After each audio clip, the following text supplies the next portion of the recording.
salaamaaleykum Sénégal salaamaaleykum àdduna tey ñoo ngi fii biir Pikine fas yéene jàkkaarloo ki nga xam ne moo di ndaanaan di doomu Pikine yaakaar naa ndaanaanteem kenn du ko werante muy Yves Niang muy ñu fii nag ci biir complexe culturel bu Pikine nga xam ne lu nekk tey war nañu fee mën a waxtaane ñu xool lan moo waral tey mu indi ñu ci biir centre bi Aïcha Ba topp ma ñu daal di koy waxtaanee.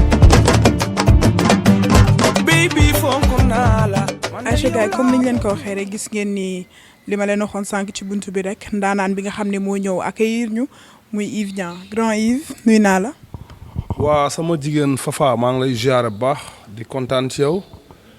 di rafetlu ñëw bi nga ñëw fii ci complexe Léopold Sédar Senghor bu Pikine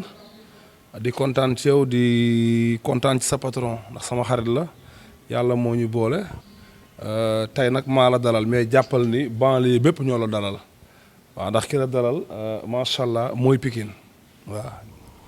d'accord tey ñu fekk si la ci biir complexe bi xam naa dinañ ko waxtaanee mais ma njëkkee ci plan de carrière u Yves Niang ba mu commencé ba fi mu yegg si nii lan nga ma ci mën a détailler. waaw bon li ñu la ci mën a détailler bëri na parce que am na fu ñu jaar fu bëree bëri ba Yves Niang ci famille géwël bu mag la bokk muy dégg nga sama ba may wax naan jaala kumba jokkoo ak biram xarit biram naar muy famille boo xam ne ay géwël yu mag lan suma grand frère nag di sama taaw yaay di may sañaa ku ne xam ko mu woy saawaaji ñu bokk ndey ak baay yàlla dogal nag ñu dëkk fii ci Pikine nekk ay ndaanaan yoo xam ne am na fu ñu jaar nañ ci sëmb yi avant sëmb yi sax dañ jaar ci daayira jàng yi parce que Moustapha Mbaye lañ doon aw maag suma xarit ndem si yàlla ndongolo ak Alla Diop bi loolu bi ñu jugee ci loolu nag ñu dugg ci simb yi di way simb di ànd ak Pape Ngom di ànd ak Sadio di ànd ak gaynde yi nekk fii nga xam ni ci banlieue bi vraiment di way simb commencé nag fans yi nga xam ñoo doon ñëw di seetaan simb yi léeg-léeg bu ñu amee ngénte invité ñu dem ci ngénte yi bu ñu jugee ci ngénte yi léeg-léeg réception am ñu invité ñu dem ci des fois mbapat am mbëri doon ñëw di bàkku si bu ñu xewlee mbapat invité ñu dem way ci mbapat yi noonu lañ commencé fréquenter soirée sénégalaise yi macha allah ba nit ñu commencé ñu xàmmee ba mujj gi ñuy dem di bëfi suñu grand yi ku mel ni Youssou Ndour ku mel ni Thione ku mel ni Ali Mbaye Nder Fallou Dieng Salam Diallo di dem foofu la ñu nit ñi gën a xamee léegi nag suñu carrière foofu la commencé ba nit ñu décroché producteur yàlla dogal ñu am producteur ñu produire ñu suñu premier album mais man avant producteur sax Papa Ndiaye Géwël invité na ma ci benn albumam ma woy ci garab bu la sutul du la may ker foofu nag lañ ma commencé ràññee mais nag aw naa Youssou Ndour benn morceau bu ñuy wax Birima parce que 98 bi mu invité jeune talent yi pour ñu awu ko benn morceau Birima bokkoon naa ci ñi Kabou Gueye wowoon ma awu ci may way ak moom Birima nit ñi seetaan ma foofu vraiment ma commencé nag jayaxu xam nga commencé génn ci carré bi télé bi xam nga nit ñi commencé ma xam ba ni ma amee contrat benn festival dem Finlande waroon fa def 45 jours def fa 6 mois xam nga liggéey fa bi ma ñëwee nag Talla Diagne nag produire ma bi ma produire ma am sama premier album.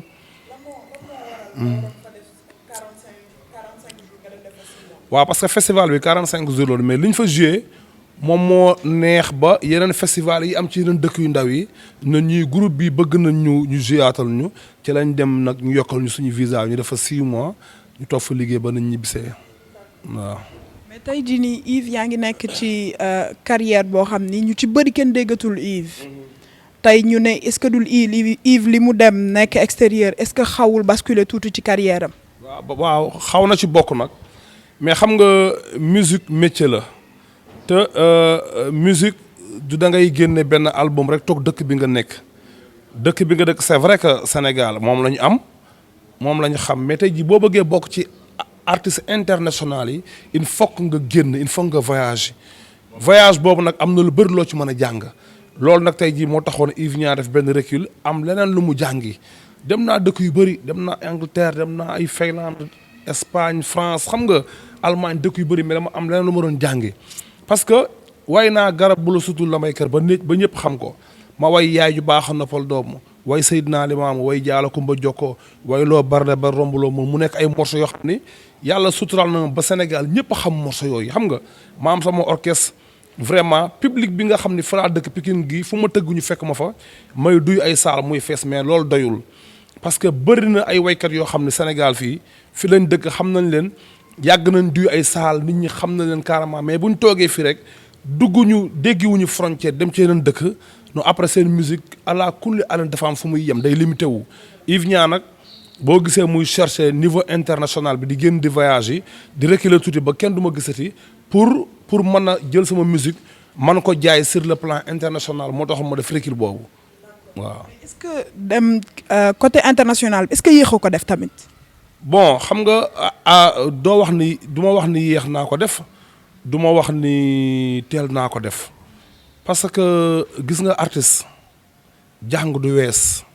comprendre nga te ñun suñu musique mbalax rek dañuy gis mbalax maa ni ci mbalax lañ yem soo dee xool sax léegi nouvelle génération bi ñi ngi def dugg ci afro bi ñi ngi def yeneen musique mais ñun mbalax maa ni dañ jàppoon ni mbalax kese mën nañ yóbbu fu ne c'est vrai que mbalax jaay nañu parce que ki nga xam tey jii moom moo yóbbu mbalax ci àdduna bi le roi di mbalax suñu mag Youssou Ndour xam nga tey yóbbu na ko fu sori ñun bi ñu ñëwee foofu rek lañ taxaw mais en tant que ay xale soo ñëwee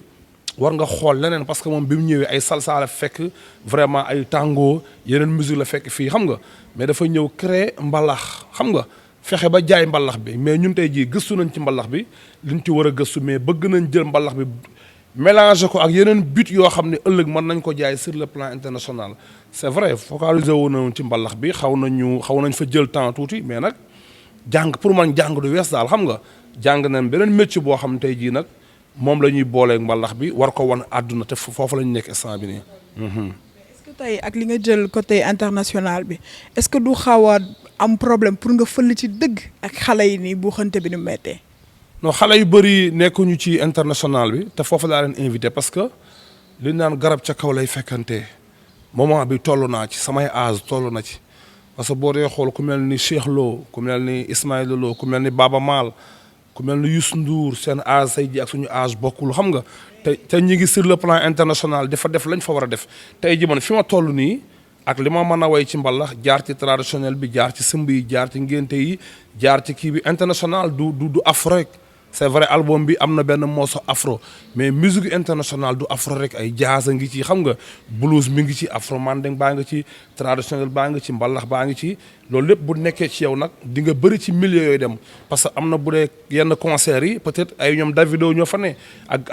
ay ñoom Whisky xam nga ñoo fa nekk mais tey jii festival yi li ñuy gën a wane moom mooy tey jii ay musique traditionnelle suñu kooraay balafon yi xam nga suñu xalam yi mën nañ ci way mais nan la ñuy fexe nag ba jël musique yooyu dugal ko foofu pour man daal yeexul quoi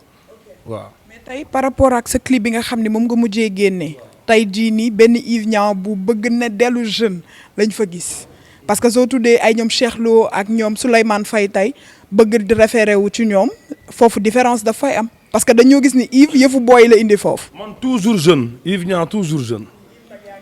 non defal ma xaaral wax la ko fi. soo ko xoolee léegi ba jaaw bi mi ngi fii mag la boo dee xool peut-être am na 60 ans wala 70 ans mais soo dee xool vidéo am yi mu mujjee génn ni da ngay xam ne kii mag la mais xoolal déguisement bi muy def comprendre nga bi ñu mujjee gisante wax naa la ko déguisement bi li mu doon sol bi muy am 20 ans 18 ans ba jusqu'à présent moom lay sol comprendre nga parce que style moom style la rek mais musicien du màgget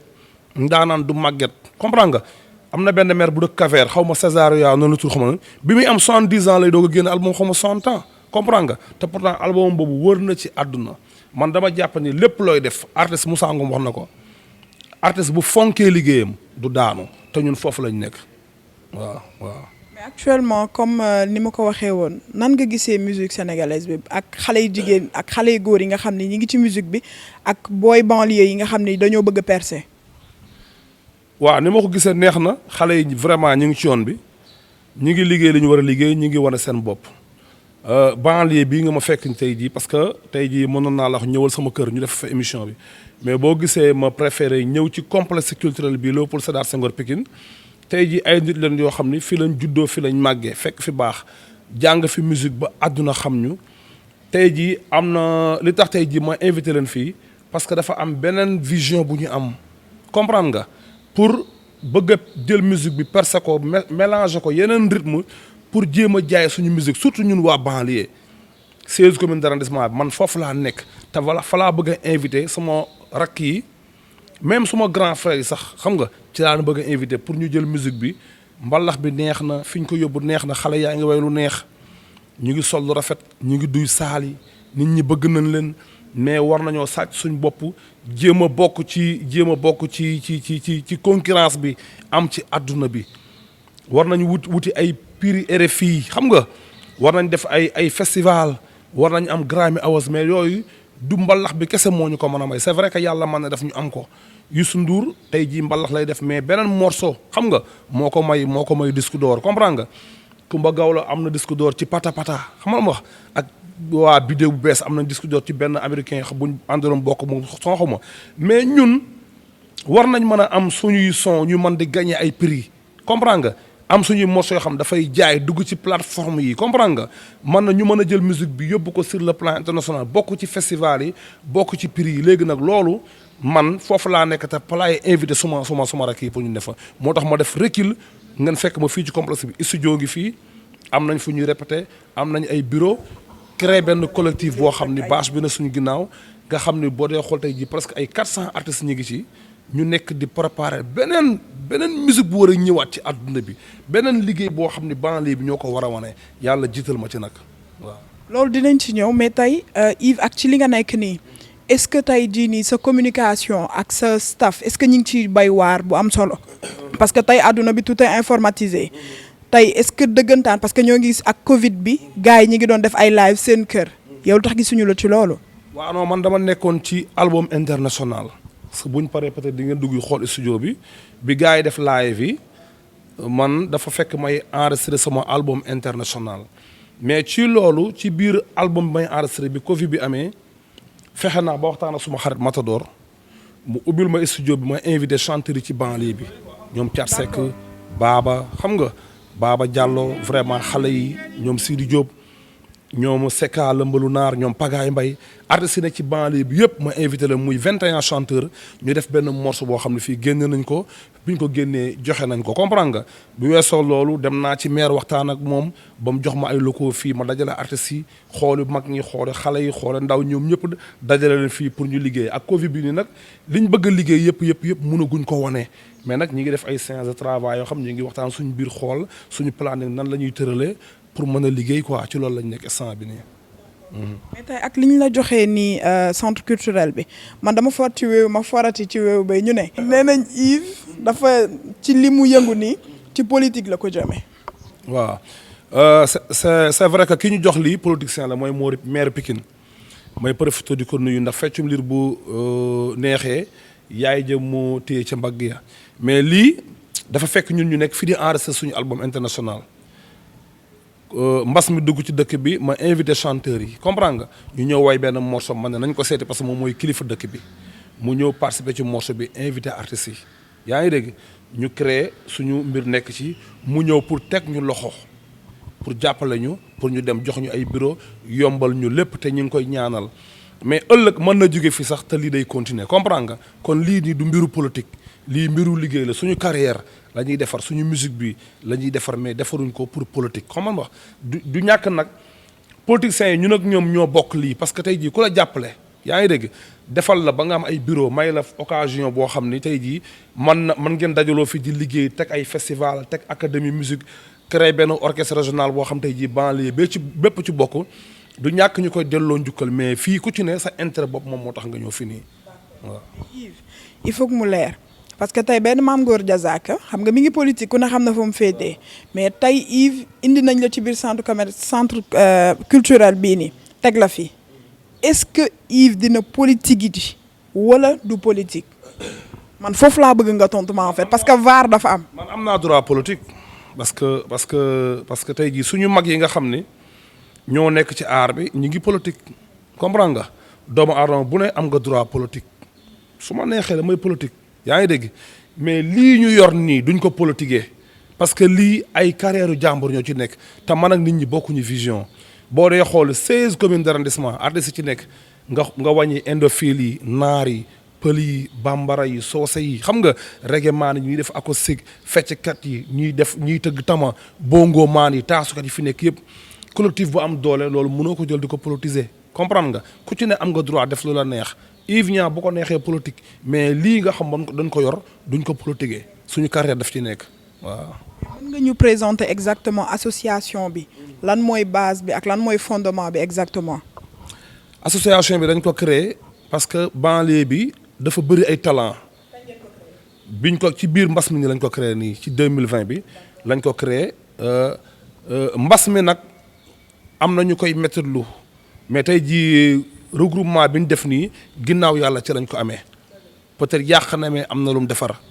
parce que boo dee xool 16 communes d'arrondissement artistes yi fu ñu masaan nekk rek xuloo xeex concurrence di ranta mbagg moo fa daan am xam nga mais ci kaw loolu bi yàlla indee mbas mi ci dëkk bi dimbale nañu ñun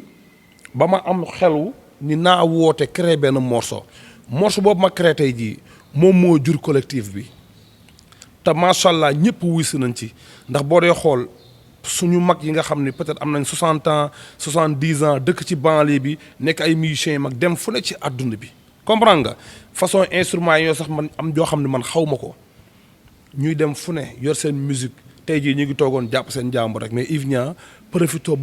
profité na ba wawi leen ñu ñëw bokk ci collectif bi pare pour jël seen xam-xam xam nga jox ko ndaw ñi ñi ma bokkal génération ñoom Pape Diouf ak xam nga sama rak Abou Cibolo ñëpp ma wala ñu ñëw ñu war a partager war a booloo ñu woo xale yu ndaw yi nga xam ni rek ñu ngi doog a jukk mel ne ñoom Baba Mbeng ñoom Pagaay ñëpp ñëw ñu dajaloo créé nañ benn orchestre régional orchestre boo xam ni 16 communes d'arrondissement yëpp la pël yi ñu ngi ci parce que tey jii orchestre bi ñu créé instrumentiste yi ci nekk pël yi ku ci joué orchestre bi ñoo lay accompagner groupe naar yi Jacques Waar yi bu ñuy joué am na ñu leen accompagner Yves Niang buy joué tey jii mën nga gis benn 100 personnes bu ne ci ginnaawam ñun ci loolu lañ nekk créé nañ benn académie musique boo xam ni dañ fiy jàngale musique fii ci complexe bi parce que professeurs yi nekk fi dañu ñëw pare pour ñëw di jàngal xale yi ay guitare jàngal leen clavier jàngal leen batterie former leen ba ëllëg ñu mën a doon dara parce que musique yu mbedd yi dafa bëri léegi foo romb ci mbedd mi rek yaa ngi gis ñu teg ay basse xam nga ku am ngénte nga jël orchestre ku am réception jël orchestre bu njëkk batterie ak clavier ak ay micro yooyu da nga ko daan gis ci saal yi xam nga léegi footu na gis ko léegi musique bi mënatul dem léegi loolu moo tax nag ñun ñu créer lii pour créer ay formation yoo xam ne jàngal xale yu musique jàngal leen way parce que neex barke sa taxul nga mën a way te léegi musique bi du mbalax bi rek moo ñu mën a yóbbu war nañ ma way ci afro mandeng bi way ci jazz way ci blues way ci afro bi way yeneen rythme yoo xam ne tey jii rythme joolaa yi rythme séeréer yi Sénégal bëri na culture boo dee xool flaado yi rek ñii nekk ay côté Tamba xam nga ñu ngi def musique boo xam ni mais ku ko defar vraiment or na ko ba mu naas di nga ko mën a jaay sur le plan international léegi nag ñun loolu lan dajale fii parce que banlieue bi xeet bu ne ngi fi xeet bu nekk a ngi fi ak musique ba ngay def non buñ ko valoriser mën nañ dem ba Pikine tey jii nekk benn gox boo xam ni lumière lay doon ci àdduna bi dinañ fi créer ay tubaab yoo xam ne dañuy jugee ji extérieur di ñëw fii ñuy liggéey ak ñoom ñu ñuy jàngal ñu leen di jàngal xam nga ci loolu lañ nekk quoi. mais Yves tey du ma ne sax lu tax ñu parce que bu dee mën a way rek biir banlieue bi bëri na ay ndaanaan yu fi mën a way mais pourquoi avoir choisi Yves Niang mu jiital centre culturel bii nii tey.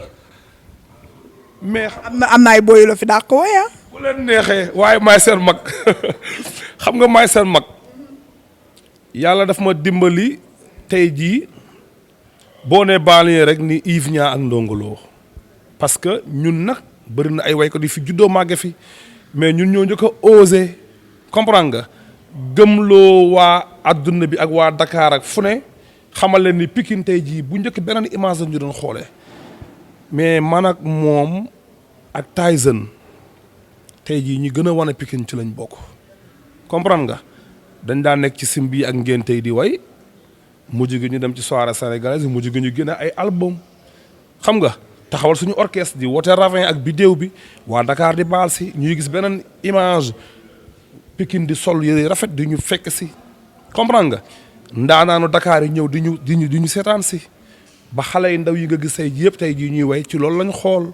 comprendre nga kon am na lu ñu wane yaa ngi dégg moo tax tey jii buñ nee Yves Niang ci complexe bi jox ko bureau yi mu jiital lii non mérité naa ko li ñu naan du sens mérite la parce que liggéey nañ ko fi loolu moo tax waaw. mais tey ci biir complexe bi lan mooy rôle lan mooy sa rôle exactement en fait ak lan mooy waral lan mooy njëriñu artistes yi dëggantaan ci biir. artistes seen njëriñ yàlla dogal na gis nga artistes yi am kayit bëriwul. soo dee xool première fonds Covid 19 bi président lancé dama dugg ci banlieue bi gis ne artistes yu bëri ñi ngi tëgg ñi ngi way ñi ngi fecc mais amuñu kayit amuñu benn carte boo xam tey jii carte droiteur boo xam ni bu ñu waree faye ko fa la ñuy faye ko mais tey jii bi président lancé loolu dama woo ku ñuy wax Aziz Dieng suma benn mag bu xam musique yàgg ci musique bi wax ko mu ni ma bul tàyyi bu la yàlla jiitalee bul tàyyi duggal ci banlieue bi artistes yi nga xam ne amuñu kayit yëpp te fond bi kenn ëppale wu leen ci comprendre nga jël seen photocopie carte d'identité ñu bind seen numéro téléphone bind li ci def nga indil ma ko ma def loolu yóbbul ko këram mu jox ko chauffeuram mu yóbbul ko ministre bi ñoom ñëpp ñu fay leen deuxième bi nii ñoom ñëpp 153 personnes kenn amu ci kayit kenn amu ci kayit boo xam ni mën nañ waroon lii artiste lañ ñi am na ñu ko am na ñoo xam ne am nañ carte SODAV ñii AMS xam nga ñii AIM ñii OMART mais yàlla dogal na nag ñi ci bëri nag amuñu ko nag seen njariñ dèjà ak Yves Niang lim gérer affaire bi nii ñu ngi ciy gis seen bopp parce que 153 personnes barki démb laa ko dugal commencé nañ leen woo pour laaj leen yow lan ngay def léegi laa nga xam ne fond boobu du leen romb kon sant yàlla la xam nga mi ngi noonu kon ñu ngi ci complexe bi mais commencé nañ di liggéey waaw. tey jii nii am na ay bureau comme bureau yi lan mooy doon njëriñ bi exactement. bureau yi luy doon njëriñ bi mooy fi la ñuy réunion di fi waxtaan tey jii bëgg nañ leen encadrer ñoom ñëpp ñu am ay carte professionnelle en même temps fii am nañ fi salle de répétition yoo xam ne fii la artistes yi war a nekk di répéter orchestre régional bi fii la ñuy nekk di répéter ci complexe bi déjà loolu njariñ la xam nga